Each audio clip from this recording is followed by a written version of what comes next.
Welcome to view point. ఈ రోజుల్లో sugar వ్యాధి అనేది అతిపెద్ద ముప్పుగా మారింది. డయాబెటీస్ కేసులు దేశంలో భారీగా పెరుగుతున్నాయి. చిన్న పెద్ద తేడా లేకుండా చాలా మంది డయాబెటీస్ తో బాధపడుతున్నారు. డయాబెటీస్ వచ్చిన వారి రక్తంలో షుగర్ లెవెల్స్ హెచ్చు తగ్గులకు లోనవుతాయి. దీంతో శరీర కణాలకు శక్తి అందక అలసటగా అనిపిస్తుంది. డయాబెటీస్ ఒక దీర్ఘకాలిక వ్యాధి.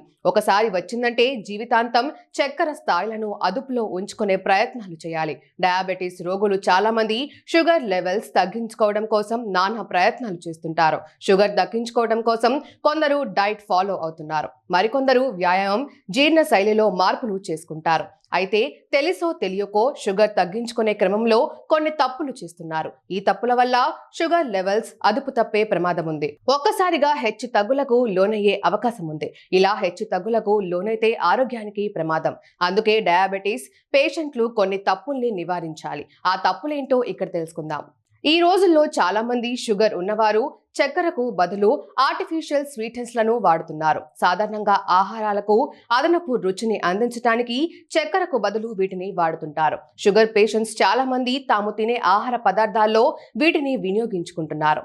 అయితే అప్పటి వరకు వీటి వాడకం బాగానే ఉంది. దీర్ఘకాలికంగా ఇబ్బందులు కలిగిస్తాయి. ఇవి తీపి పదార్థాలు తినాలనే కోరికను అమాంతంగా పెంచుతాయి. అలాగే చక్కెరపై శరీర సహజ స్పందనకు అంతరాయం కలిగే ప్రమాదం ఉంది.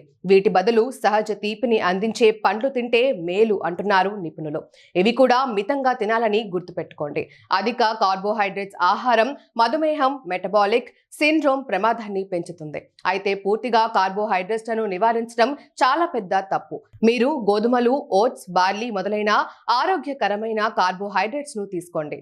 ఈ ఆహార పదార్థాలన్నీ రక్తంలో చక్కెర స్థాయిని నివారించడంలో సహాయపడే ఇతర పోషకాలను కూడా అందిస్తాయి. మీరు కార్బోహైడ్రేట్స్లను పూర్తిగా నివారించడం ప్రారంభించినట్లయితే చాలా ఆరోగ్యకరమైన పోషకాలను కోల్పోయే ప్రమాదం ఉంది. మధుమేహ వ్యాధిగ్రస్తులు పండ్ల రసానికి దూరంగా ఉండటమే మేలు. మీరు పండ్ల యొక్క పూర్తి పోషకాహారాన్ని పొందాలనుకుంటే వాటిని అలాగే తినడం అలవాటు చేసుకోండి. అది కాకుండా ఆరోగ్యానికి మంచిదని ఫ్రూట్ జ్యూస్ తీసుకోవడం మానేయండి. ఫ్రూట్ జ్యూస్ తీసుకోవడం వల్ల రక్తంలో చక్కెర స్థాయిలు పెరుగుతాయి. అదే పండ్లతో తగినంత మొత్తంలో ఫైబర్ ఉంటుంది. ఇది రక్తంలో చక్కెర స్థాయిని నియంత్రించడంలో సహాయపడుతుంది. మీరు వాటిని జ్యూస్ రూపంలో తీసుకుంటే వాటి పోషక నాణ్యత తగ్గుతుంది. దీంతో డయాబెటీస్ రోగులకు హాని కలిగే అవకాశం ఉంది. చాలా మంది డయాబెటీస్ రోగులు ఉదయం బ్రేక్ఫాస్ట్ చేయడం మానేస్తారు. అయితే ఇది చాలా పెద్ద తప్పు. ఉదయం అల్పాహారం తినడం మానేస్తే అది మీకు ప్రతికూలంగా మారే ప్రమాదం ఉంది. డయాబెటీస్ విషయంలో అల్పాహారం చాలా ముఖ్యం. ఇది జీవక్రియను సమతుల్యంగా ఉంచుతుంది. రోజంతా రక్తంలో చక్కెర స్థాయిల్ని నియంత్రిస్తుంది. చాలా మంది బ్రేక్ఫాస్ట్ మానేసి లంచ్ లో అతిగా తింటారు. దీనికి కారణంగా రక్తంలో చక్కెర స్థాయిలు అదుపులో ఉండకపోవచ్చు. దీంతో పాటు ఇన్సులిన్ సెన్సిటివిటీ మీద కూడా ప్రభావం చూపించవచ్చు. షుగర్ ఉన్నవారు అది తగ్గించడమే ఆలోచనతో ఒక పూట భోజనం మానేస్తుంటారు. అయితే ఇది చాలా పెద్ద తప్పు అని నిపుణులు చెబుతున్నారు. ఇలా చేయడం వల్ల ఇంకో పూట ఎక్కువ తినాలనిపిస్తుంది. దీంతో చక్కెరలో షుగర్ లెవెల్స్ అదుపు తప్పే అవకాశం ఉంది. అందుకే ప్రతి పూట సమతుల్య ఆహారం తీసుకోవడం అలవాటు చేసుకోండి. అంతేకాకుండా ప్రోటీన్ అధికంగా ఉండే ఆహారం తినడం డయాబెటీస్ పేషెంట్లకు మేలు. రక్తంలో చక్కెర స్థాయిలను నిర్వహించడంలో ఫైబర్ ముఖ్యమైన పాత్ర పోషిస్తుంది. ఇలా చాలా కాలం పాటు సంతృప్తిగా ఉంచుతుంది. అలాగే జీర్ణ వ్యవస్థ పూర్తిగా సమతుల్యంగా ఉండటానికి సహాయపడుతుంది. అల్పాహారంలో ఫైబర్ అధికంగా ఉండే ఆహారాన్ని చేర్చడం వల్ల షార్ట్ చైన్ ఫ్యాటీ యాసిడ్స్ ఉత్పత్తి పెరుగుతుంది.